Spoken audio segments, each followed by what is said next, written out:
नागमणि का रहस्य बहुत समय पहले की बात है।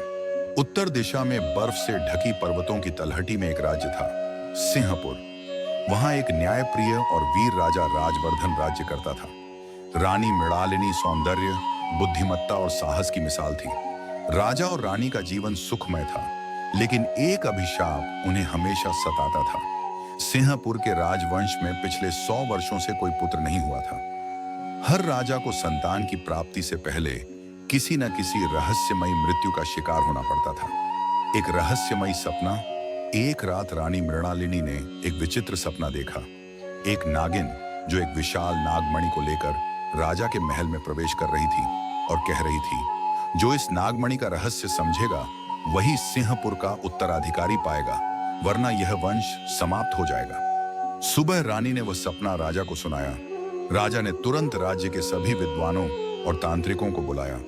सभी ने कहा, यह सपना कोई साधारण सपना नहीं, बल्कि नागलोक से जुड़ा कोई संकेत है। नागलोक की खोज राजा ने खुद एक दल तैयार किया और हिमालय की ओर निकल पड़ा, जहां एक प्राचीन नाग गुफा के होने की बात लोक कथाओं में थी।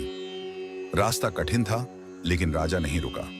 तीसरे दिन उन्हें एक पुराना साधु मिला, जिसने कहा, राजा, नागमणि को पाना आसान नहीं, ये तुम्हारे प्राणों की परीक्षा लेगी। लेकिन अगर रानी सच में स्वच्छ हृदय की है, तो वही इसकी रक्षक बन सकती है। राजा चौंका, लेकिन आगे बढ़ा। नाग गुफा में रहस्य। राजा जब नाग गुफा पहुंचा, तो एक विशाल पत्थर का नाग मूर्ति के रूप में दिखा। उसके नेत्रों में 2 नीली रोशनियां जल रही थी। जैसे ही राजा ने मणि को छूने की कोशिश की, पूरा गुफा थरथराने लगा। अचानक नागमणि ने एक तेज आवाज की, जो झूठ बोले वो नष्ट हो जाए।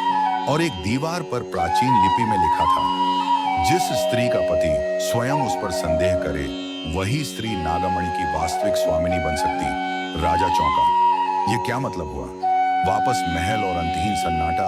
राजा खाली हाथ लौट आया। उस रात उसने रानी से कहा, मुझे तुम पर एक बात को लेकर शक है। रानी स्तब्ध। रात को रानी चुपचाप महल से निकली और अकेले उसी नाग गुफा में पहुंची।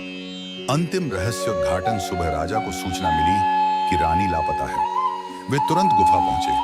वहां जो देखा, राजा के होश उड़ गए। रानी एक चट्टान पर खड़ी थी। उसके हाथों में वही नागमणि चमक रही थी। नाग की मूर्ति अब टूट चुकी थी और वहां एक असली नागिन का कंकाल पड़ा था।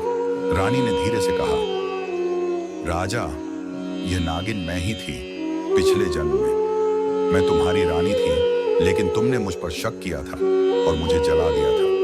मैं नागिनी बन गई थी और यह अभिशाप तब तक था जब तक तुम फिर से मुझ पर शक ना करो। अब जब तुमने मुझ पर बिना कारण संदेह किया, मेरा श्राप पूरा हुआ। अब हम दोनों मुक्त हैं। राजा की आंखें भर आईं, पर रानी धीरे धीरे रोशनी में विलीन हो गई और मणि राजा के हाथों में आ गिरी। कहानी का सार। विश्वास और अविश्वास की यह परीक्षा जीवन में कई बार आती है।